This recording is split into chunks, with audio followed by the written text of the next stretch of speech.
Good morning. It's Dwight Mitchell here again on from Mitchell and Son Additive Manufacturing. Sorry, I had to cut the other broadcast short very quickly for a very important phone call.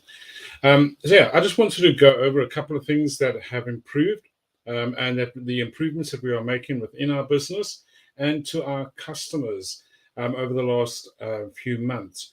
As we mentioned the last time in our broadcast, we have signed agreements with international additive manufacturing organizations to provide us with a service whereby we can ensure that our lead times anywhere in the world is 5 to 10 working days. So we have an agreement with a international additive manufacturer who is based in New York, Belgium, and the Netherlands, meaning that anywhere in America or in the UK, in Europe, any order that is placed through our system will be ensured to be delivered within 5 to 10 working days.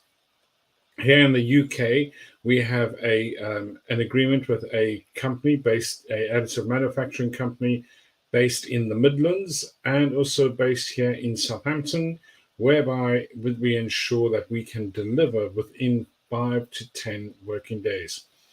All the production is done on state-of-the-art additive manufacturing equipment, ensuring that all materials and all products are of the highest standard possible. So it's not on your hobbyist type 3D printer machines, but on your more industrial scale 3D printing machines. Now, there's a couple of other things that we have been doing on a more regular basis, and that has been generating blog posts to help people understand better the additive manufacturing processes that are available. Because in the last, say, five or 6 years, additive manufacturing or 3D printing has been escalating on a really fast projectile upward. Now, in the past, when 3D printing was first invented back in 1983, it was purely just used for many, many years as a prototyping tool, because the materials that we used were not very strong, they weren't very robust, and it was purely just for a visual so people can understand. Nowadays, however, fast forwarding to this day and age, we can 3D print in almost any type of material. And the quality of the material is as good, if not better, than the original. Sorry. So it is very, the advances are absolutely phenomenal. With the age of the internet as well, it means that now where traditional manufacturing and traditional parts took weeks, if not months, to get, you can now get some of the best quality materials and parts in less time for less of the cost. Now, the one thing that people have constantly come to me with is that, well, hold on, I can buy an item, and I'll use this little plastic thing here in front of me. We can buy that there for £10 down at the shop. But if you want to make something a one-off, a bespoke item, something that is rare that you can't get your hands on, yes, traditionally, when you first bought it 20 or 30 years ago, it would have cost you £5 down at the store. But now to remake that part, it's still not going to cost you £5 because you go to an injection molding company, you got the tooling, which is going to set you back at a minimum of £5,000, £3,000 if you're lucky. But that your minimum thing, and the minimum, some injection molders now are saying their minimum injection mold quantity is 500 units, but normally it's about 1,000 units. you're looking at then bringing that cost down from back down to about £2 or £3, but you have to buy 1,000 of those.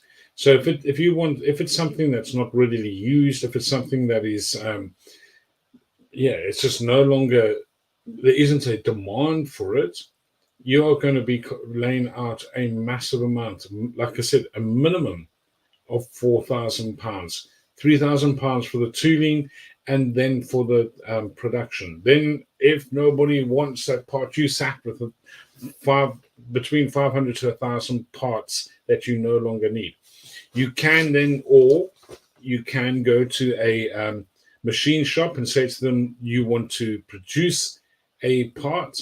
Again, it's not going to cost you £1.50 or £2. When you go to a machine shop, the average CNC machine shop or lathe shop is going to charge you around about £150 to £200 an hour to make the item. So you're already, and then you're going to pay a design engineer to reverse engineer that. Most design engineers will charge, or most design companies or drafting companies will charge you a minimum fee of £300 an hour. So it's kind of, where do you come? Where you come into 3D printing or additive manufacturing, the internet is awash with 3D models. If you want something, before approaching somebody and saying to them, can you create this 3D model, and being charged £150 to £300 to produce that 3D model, look on the internet. There is literally, the internet is awash with 3D models. And more than likely, the item you're looking for, somebody has already created a 3D model for that. You sometimes should pay about 20 quid for that 3D model, or £15 for it. So sometimes you can even get those 3D models for free. A couple of websites you can look on is My Mini Factory or Thingiverse. But they are literally, there's hundreds. Nowadays, you just Google 3D model for whatever the item you're looking for, and there's more than likely you are able to find that.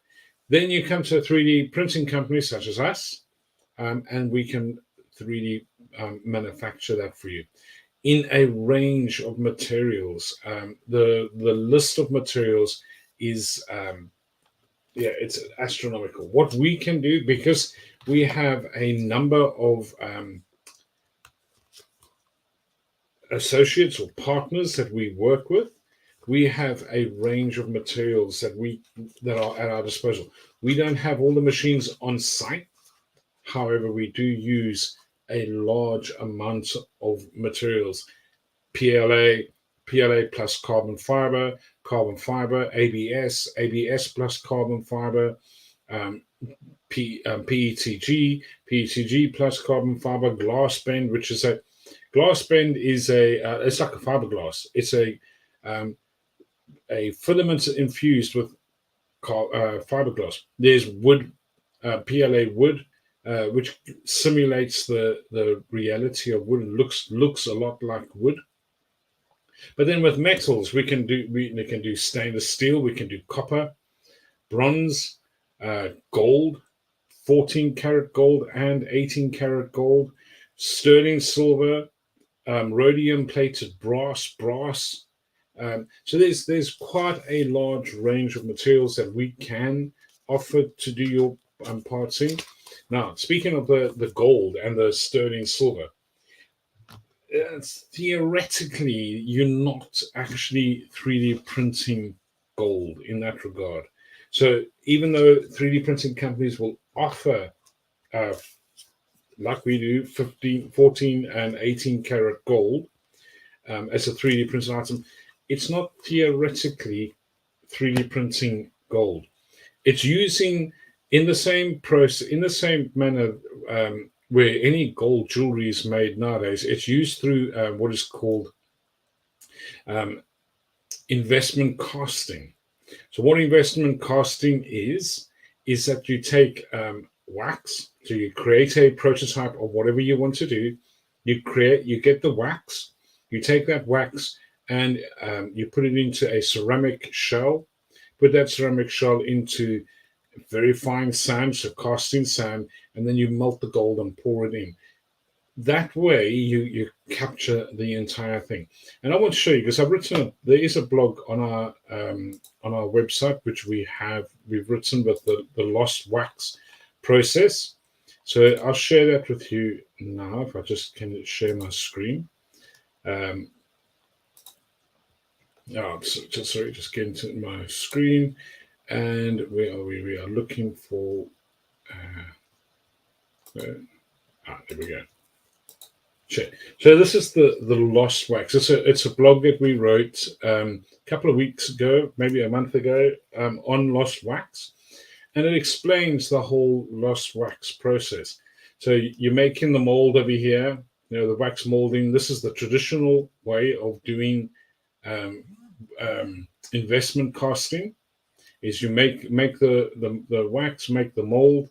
It's then put into the pattern with the gate, so that the material will be, or the metal will be poured in here, and then filter off into your thing. So you've got 8 different items there. So that's your traditional lost wax or investment casting process.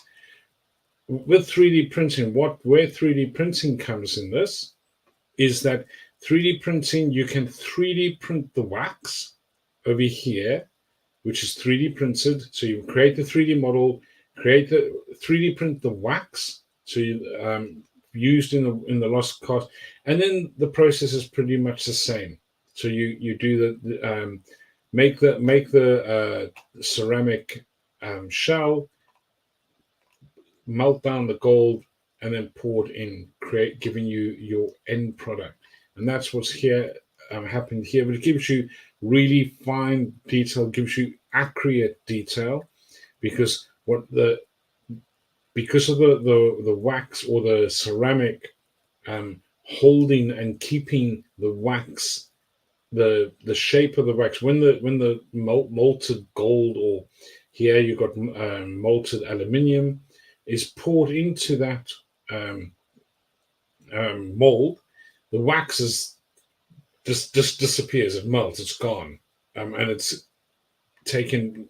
So it's just basically the molten metal is taking the shape of the wax, because the ceramic is holding it. You got the sand pattern around there so that the ceramic doesn't burst, because sometimes, not always, if you've dried out the ceramic casing that you've created properly and there's no fluid left in there, the ceramic's not going to explode.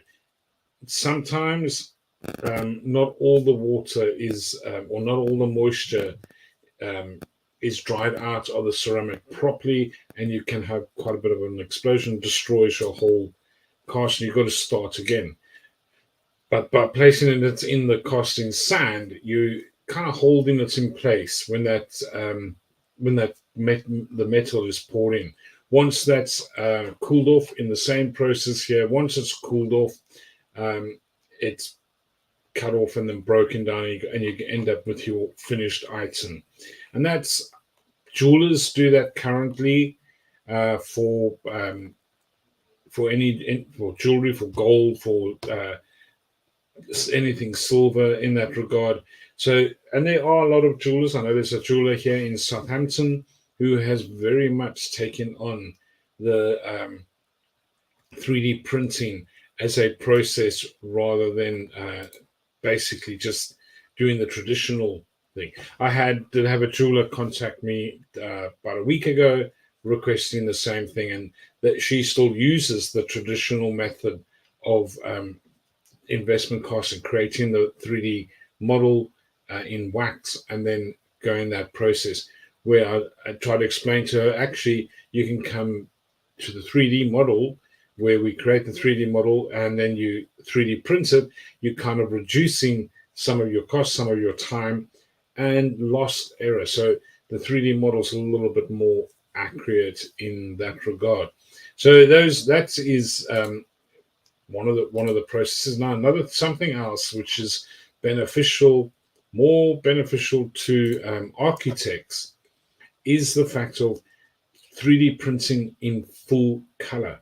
You think, how do you 3D print in full color? Again, we wrote a blog on this a couple of weeks ago, which I'll share with you.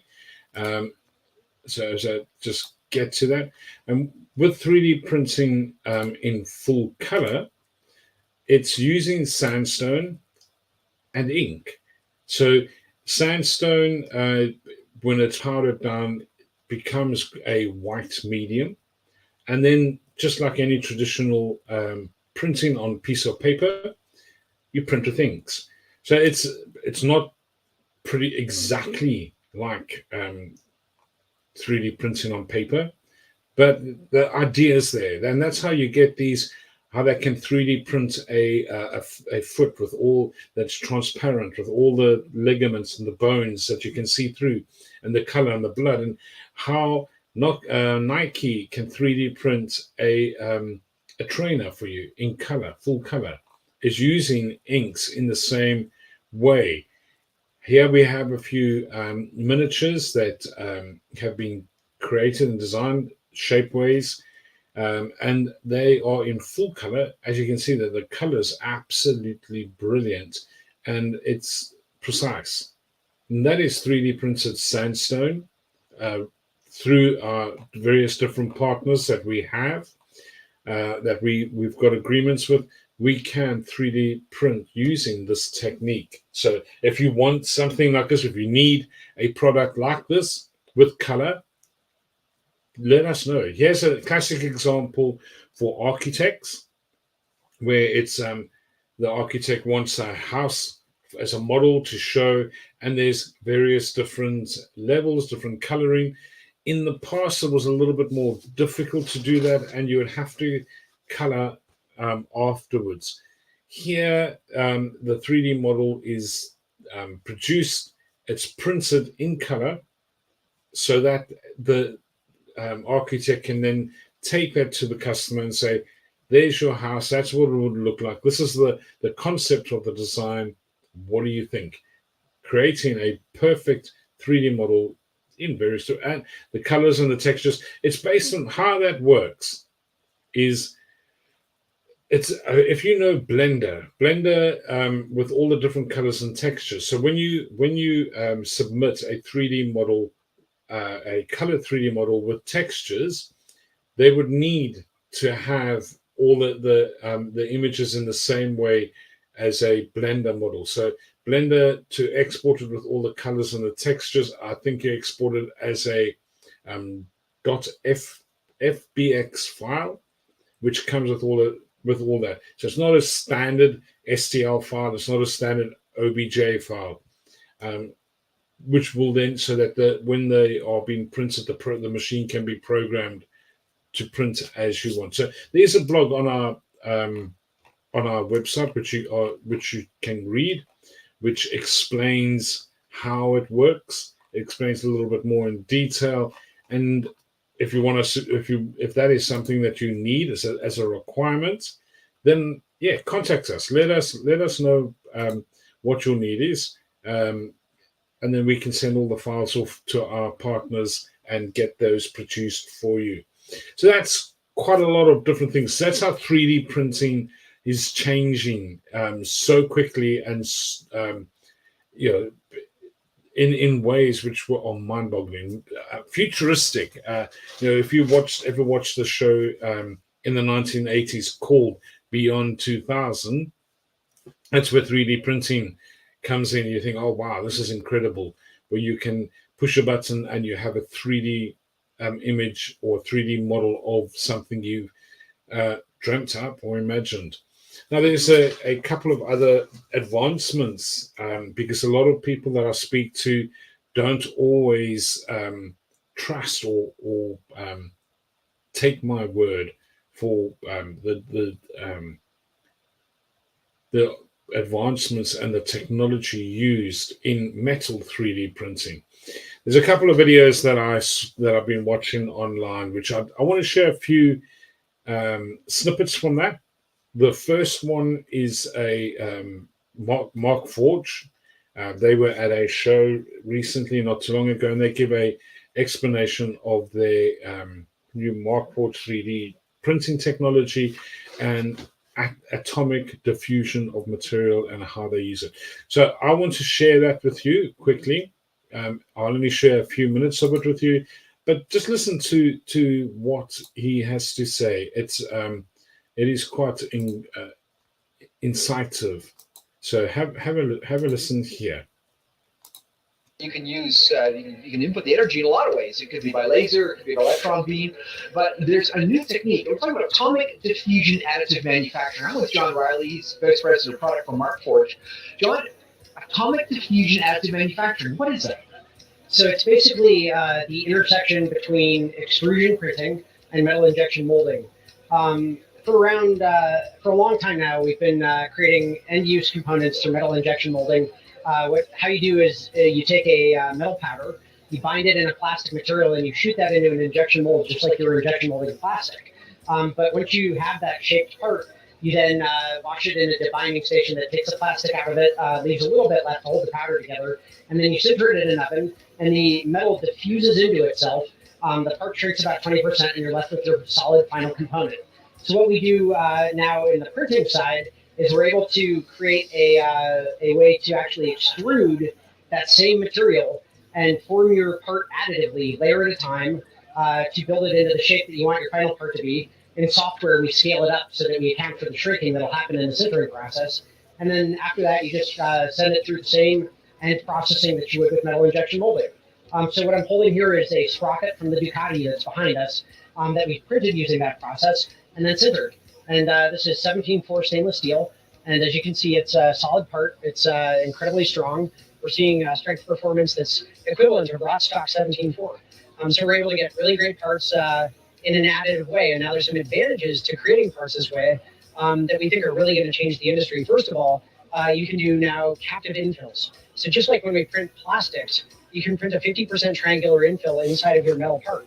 That means the part's lighter, it's still strong, and you use a lot less material in making it, so the per part cost comes down significantly. Secondly, this extrusion-based technology, as we've already shown in 3D printing over time, just fundamentally scales down in cost. So our vision for this is that over time, you'll be running racks of these things operating in parallel, actually producing end-use metal components just by printing them additively into the shape of the part that you need. The last really interesting part about it is because it's based on the metal injection molding technology, there's hundreds of different alloys that you can powderize the metal and add it to the plastic binder. So you'll be able to print all sorts of different materials. We're starting with stainless steels, but Inconel, titanium, tool steels, aluminum like 6061, pretty much any alloy you can imagine, you can print using this process and then sinter it down into your final part. So it unlocks this world of different materials that hasn't existed before in 3D printing. You can finally start to see. So this is again showing the advancements that are being made on a rapid level within 3D printing and bringing a technology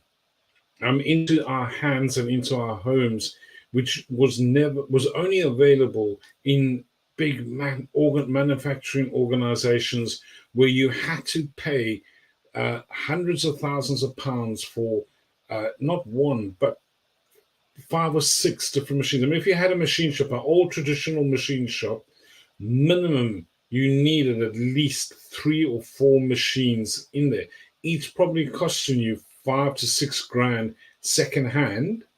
And then they had all kinds of problems in every. Here you got now additive manufacturing, where the initial layout for a something like the Markforged, the Metal X and those type of machines, you're probably looking at an outlay of about 10 or 15 grand to start off with, and then producing metal parts. However, I know as a fact that you can take a simple little machine, which costs you, say, £1,000, and you can metal 3D print off of that, and then send it to a customer or an associate or a partner to have them cinced.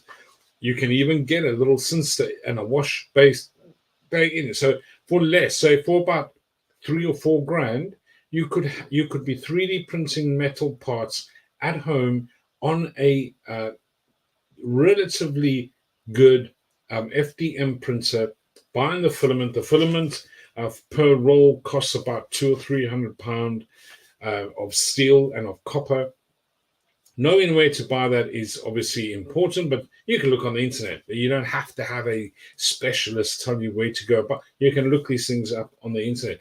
So this is something one of our partners can locally does with the FDM printing, but our international partners, they use the more industrial size metal 3D printers, and they will print with metal powder and laser sintering, direct metal sintering, laser sintering, so DMLS. But you can also do it on an FDM machine, which is a desktop type machine. So we have partners, like I said, our partners in New York, Belgium, and the Netherlands and the Midlands uses the DMLS technology, and one of our partners here locally in Southampton uses the FDM technology to 3D print less critical metal parts, and then we sinster that locally and have that produced. But it produces the same product. It produces the same quality of material. Now, another video I wanted to share was because I know that a lot of the militaries around the world are starting to use and adopt additive manufacturing for combat situations because it reduces their lead times in critical situations like combat situations from 5 to 10 weeks where they're having to ship back home to get their parts to being able to produce parts within hours. One such military, I know the British military uses it. I know the American military already uses this, but one such military that I know and I have been watching over the last is the Australian military. I want to just share a very short technology that they've been testing, which out in the field they've tested in various different terrains and various different settings to really put it through its test to see if it can work in the way that it wants to.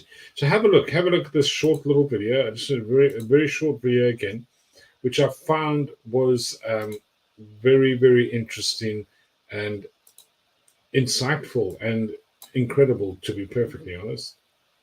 So with no further ado, I'll play this. I'm Lieutenant Colonel Kane Wright, Commanding Officer of the 1st Combat Service Support Battalion.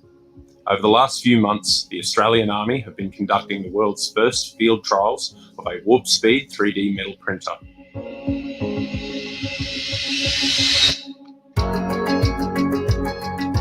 Earlier this year, the Australian Army announced a $1.5 million investment into a 12-month pilot of Speed 3D technology.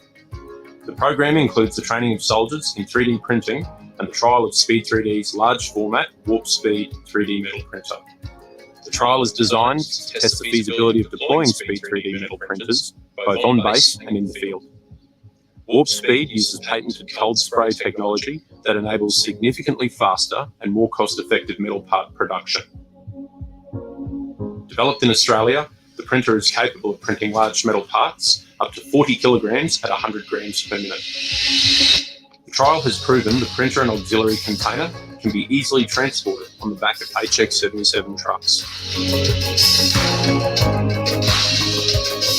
This 2-week training exercise at Mount Bundy is the second in a series of exercises in which we are putting the warp speed through rigorous field testing, for example, loading and unloading in various terrains, emergency stops and redeployments, and general operation in austere environments.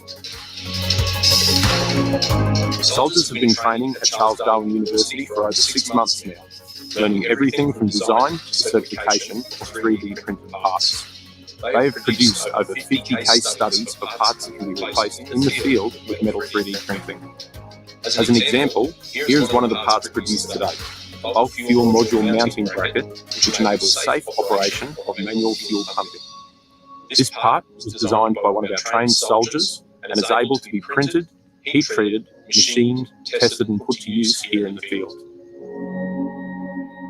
The ability to print repair parts in a deployed environment will significantly reduce our footprint and repair damaged equipment on the spot to get us back to our main priority. Okay, so that's again how 3D printing has changed so dramatically over the last 30 years. And it's incredible. Sorry.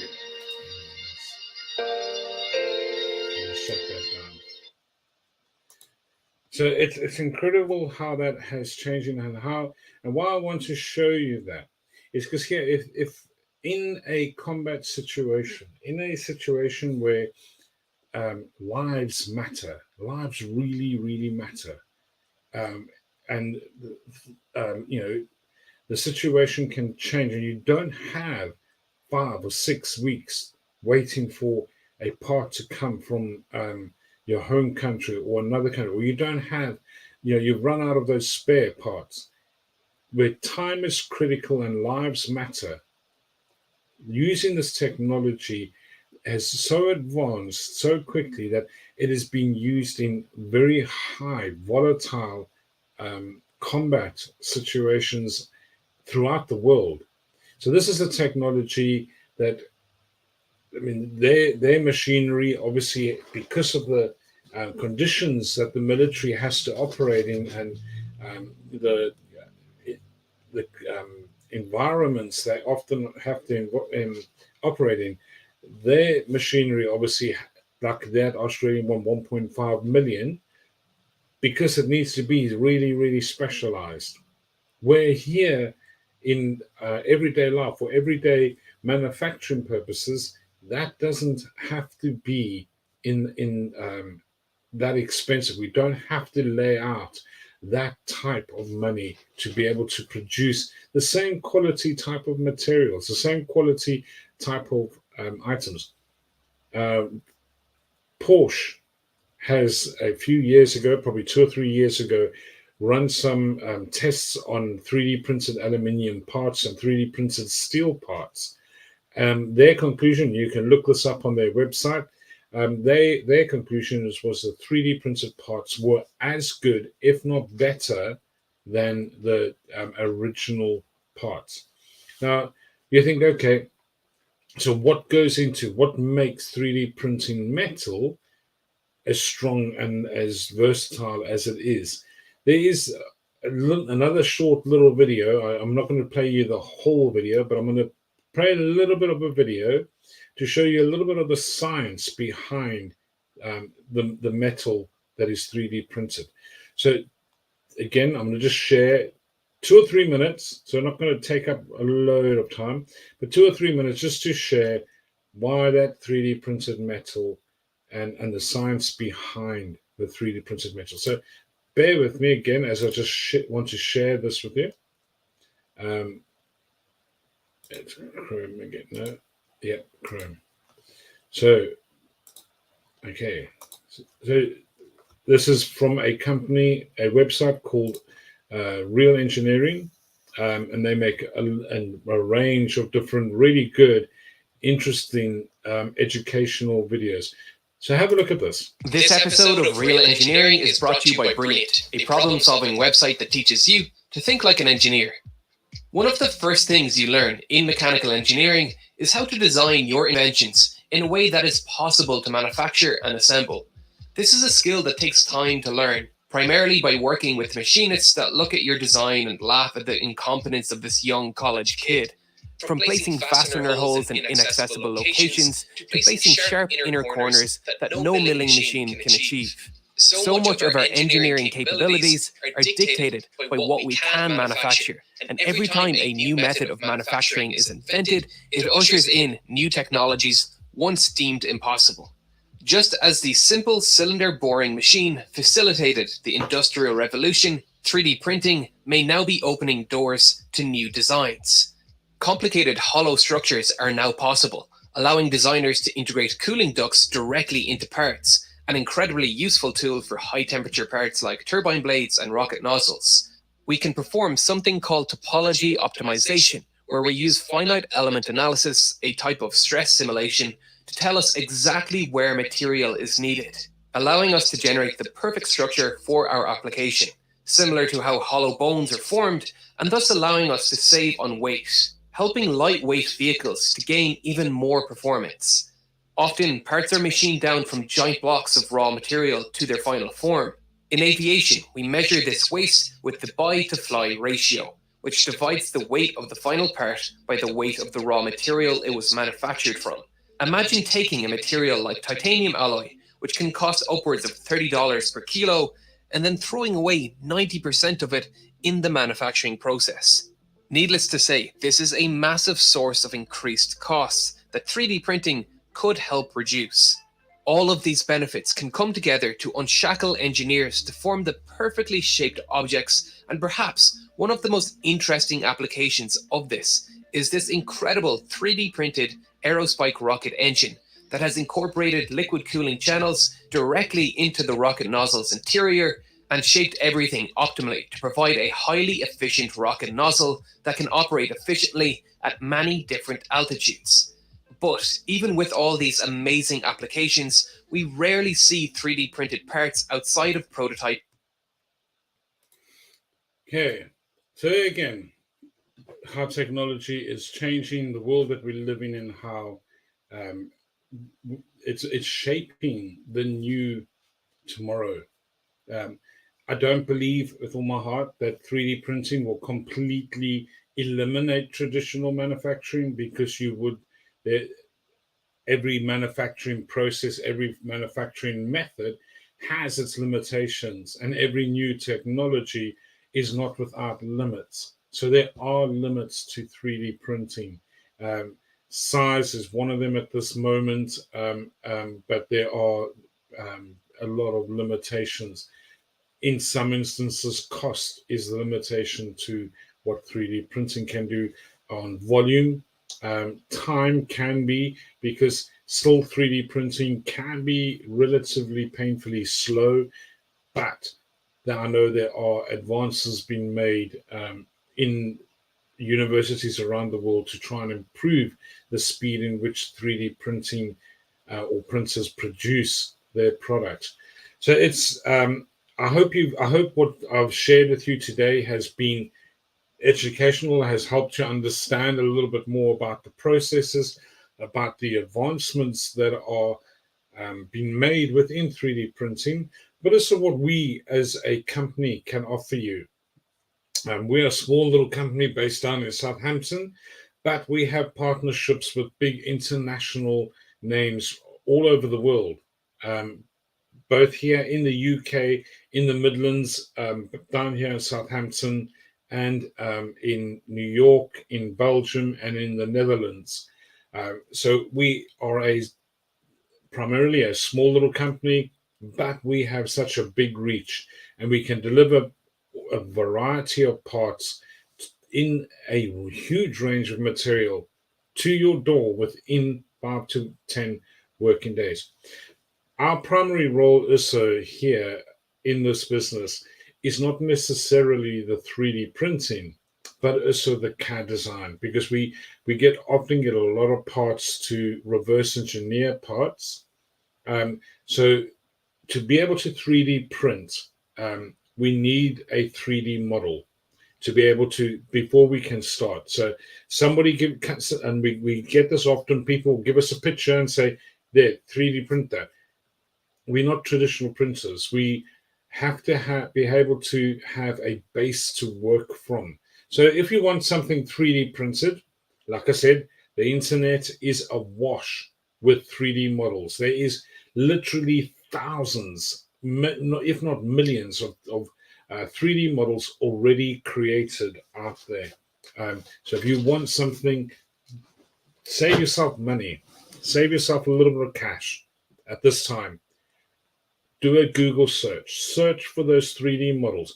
If once you've done a complete search, you definitely cannot find a 3D model that could be possibly modified to suit your need, then yes, approach somebody and say, can you reverse engineer this and and redraw it for me. But you have to have a 3D model. So there is a cost. There is a cost for creating a 3D model. That cost ranges from, depending on the complexity of the design, from £50 up to £200 per model. So think about looking for that 3D model before approaching us or anybody and saying, "Can you design that?" It's going to cost you. It doesn't get done for free, because it's time. It's my time. It's the designer's time. It's and not only time, but it's the skill and the understanding of the technology and experience that goes with all that design work. So you got to pay somebody for their time to be able to create the 3D model. And then once you got the 3D model, so if you find one online, you could, like I said, you could probably find one. And we have a few. We have a number that we have created. I've not uploaded every single one, and I probably should. But if you look on our website, we do have a number of 3D models that we have created in the past, where people have asked us to reverse engineer things, and then we've made those models available. A lot of the models I've made available for free, but others have put a small charge on them. So you can download the model or you can buy the model from us for about 20 quid. Okay, and then get that manufactured. The beauty about a 3D model, electronic 3D model, is that you can use that on traditional machines. So you could, if it was compatible and it wasn't overly complicated, you could go to a traditional machinist and say to them, "Can you machine that for me?" They could put it through their slicing or their programming and get a 3D model or get that produced. However, a lot of 3D models designed for 3D printing do have a lot of complex shapes and complex geometries that can't be traditionally 3D machined in traditional methods. But once you've got that 3D model, you've got it for life. It's never ever again a rare part, and that is our purpose. That is our reasoning for establishing this business, was to create electronic models of items that are considered rare or completely obsolete or completely, just non-existent anymore in the market, to create those parts so that they are never rare again. Once you've got that 3D model, you've always got that 3D model. It can be modified, it can be tweaked, but you've always got it. There's never a rare part again, and then can be remanufactured on demand. So you're not having to hold stock. Okay? So that's my advice. First, go and search the internet, find that 3D model. It can be modified. It's going to be cheaper for you, because sometimes you can get them for free. If it's just going to be a modification of a 3D model, sometimes it'll be for free, sometimes it'll be cheap. It'll be a couple of quid. But if somebody's going to redesign that, like I said, it can cost you anywhere between £50 to £200 or more, depending on who you go to. So that is my advice. Come speak to us. We have, you can contact us by email. It's info@mitchellson.co.uk. Our website at the bottom there, running across the bottom. So it's info@mitchellson.co.uk. Send us your query. There is on our website, there is a contact form. You can contact us. We also do have, and now a lot of people haven't used this, but on our website, we do have a instant quote system. So you can, if you've got the 3D model in an STL form or in a OBJ form, you can put that straight through our website. You don't even have to talk to us. You don't have to send us an email. You get an instantaneous quote. And I'll demonstrate that to you now quickly. So and a lot of people haven't used this. I'm not sure why, but they just haven't. So I'll share the screen. So here's on our website. I'll go back to the landing page. When you come onto our website, it looks like this. This is our website. You've got a contact form. So you can fill out your contact details here, put a little bit of a comment about your project, and then we'll contact you within 24 hours. That is our guarantee. We will contact you in via email or by phone within 24 hours of you sending us a message. We then have an instant quote here. So you don't have to send that to us. A lot of people do, but we've got an instant quote form on our website here with all the different materials here. So I'll upload something now just to give you a bit of a demonstration on how this works. So I'll upload a 3D model when I find one. Curtain, here we go. Oop, no, it's a wrong file. That was a OBJ. I mean, that was a step file, not an OBJ or a thing. So this one will be. Sorry, when I get the right file, let me find one which I know is a ring design. Okay, so this was a ring design that a jeweler asked us to quote on. So I just quickly put the ring design together. That's a STL file. So now I can go and say, okay, if I was going to make that in wood, it would cost me £25. But I can change the material here. So, okay, so I want this in copper. 50 quid, it's going to cost me. That's how much I'm going to pay. Okay, there's no other cost. So now you add that to the basket and that's what you pay. So we've got copper. So say I want that in nylon, different colors. I can have that in white. I can have that transparent. I can put, but it tells me straight away it's going to cost me 25 quid. Okay, so I go say, I want this in silver. Okay, £27 to 3D print that in silver. I want that in stainless steel. Okay, there's something wrong there. The stainless steel hasn't come up. But I want that in rhodium plated bronze, £36.18. I want that in gold, £160. So it tells me instantly, I don't need to send an email. I don't need to speak to anybody. I know if I order this through my company, so if you come to me, my website, you say, I want to order this through Mitchell & Son, that's what it's going to cost you, 160 quid if you wanted a gold ring. If you want, so, that's how instant quoting works. And it's just Onyx, look, in Onyx there. Any material that I want, 30 quid. I know, that's all I'm going to pay. Now the infill is important.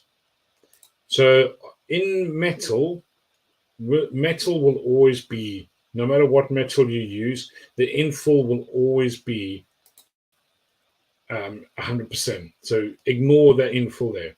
So that there's aluminium. That's going to be cost £80 if you ordered that. So that's 3D printed aluminium.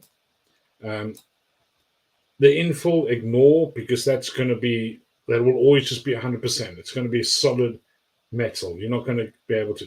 But now if I ordered that in ASA, which is a really versatile plastic, so I'm going to order that in a yellow ASA. It tells me 25%. Now, 25% is strong, but it's not.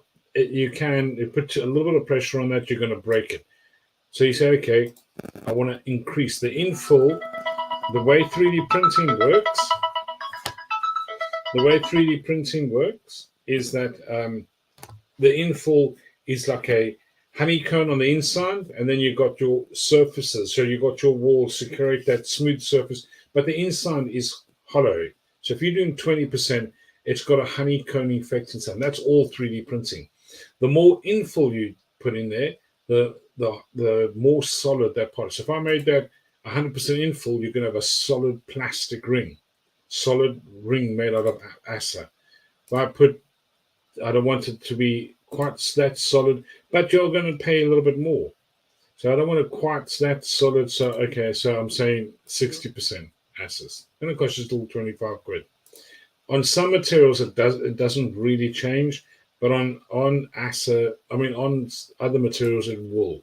So £85 on a 60, and this is a classic example. £85 for 60% in full.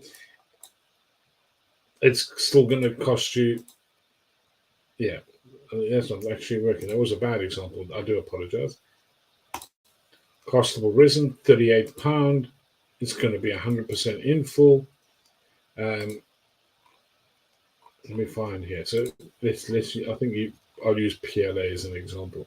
I think it's because the size. It's not changing really because it's not changing because that's quite a small size. But the in full will also increase the price, not dramatically, but it will push your price up. If it was bigger, of a bigger item or anything, then the price would go up. But that is pretty much, that's our website. You don't have to, like I said, you don't have to drop me an email and wait for me to come back to get. If you've got a 3D model, you've been able to find a 3D model online, put it in our website. It's a good STL format or OBJ format. Put it in our website, put it in our instant quote system, and you'll get an instant price. If you're based in America or in Europe, our instant quote system is slightly different because it is calling, or that will be communicating directly with our partners in Belgium and in New York. So our instant quote system there works slightly different, and the materials available are slightly different on the quoting system. But I can, if you come directly through me, I can then get you the materials, the other materials that are on our system. So I will show you for anyone in America or Europe what our instant quoting system looks like if you go onto the websites they're using. So in your city, because we are listed in various different cities in America and Europe. And sorry, that's the wrong one. So let's just share again. Sorry, I pressed the wrong file. So it's Windows, no, it's Chrome. Yeah. So this is, if you go onto our website, so you see 3D printed in Paris or in Cologne or in Milan or Detroit or Miami, the 3D printing system there will look like this from our website. And this is because it'll then draw our customers. It'll go straight to our partners if you're in America, to New York, and if you're in EU, it'll either be to the Netherlands or to Belgium. So again, the same process. You upload the 3D model. So I'll do that here. Do the ring design again. So you upload the 3D model, and you've got what this will do slightly different, is you can choose the money. Yeah, so you want the value to show in US dollars or euros, in Chinese yen, or in British pounds. It'll show you. But you've got the materials that will come up. You can choose what type of material you want here on the side. Yes, on our partners are slightly fewer materials, but like I said, I do have access to be able to get you, if you wanted the copper or the bronze or the gold, then you would have to contact me directly, and then I can tell you. So if you can see there, $36 if you went to America. If you use the system for here in the UK, it's £13. But if you're in Europe, it will then again give you the euros. So these are prices that you would pay. You wouldn't pay extra. So €15.42. So US dollars, obviously, it's based on the currency exchange rate. So we're not trying to put the price up. It's based on the currency exchange rate. Oh, there, $16.25. Why it showed $37 earlier, I'm not sure. But there we go. So there you have The same design, the same ring in various different metals. We can do it in stainless steel. There we go, 36 for stainless steel. So that is us. That is the changes that we've made, the advancements that we've made over the last couple of years, how we've moved from simply just being a small little 3D printing company to expanding our reach to reach out to customers both in America and in Europe and across the UK. Currently, we are listing in a number of cities in Europe, and we are listing in the US, and a huge amount of cities here in the UK. So that's Dwight Mitchell. I look forward to hearing from you. Again, our email address, if you want to contact us directly, is info@mitchellson.co.uk. Or you can give me a call directly on my mobile, which is 07876 131 539, or on the landline, which is 0238. I've just gone out of my brain. Oh, poop. So it is 023 8124 4996 is our landline. Contact me directly, and we will see how we can solve it. Or just, like I said, if you've got an STL file or an OBJ file, put it in our instant quote system and get an instant price, and then you pay for us directly. It's paid, and within 5 to 10 days, you've got your item. Anyway, have a good day. That is Dwight Mitchell from Mitchell & Son 3D Printing saying goodbye.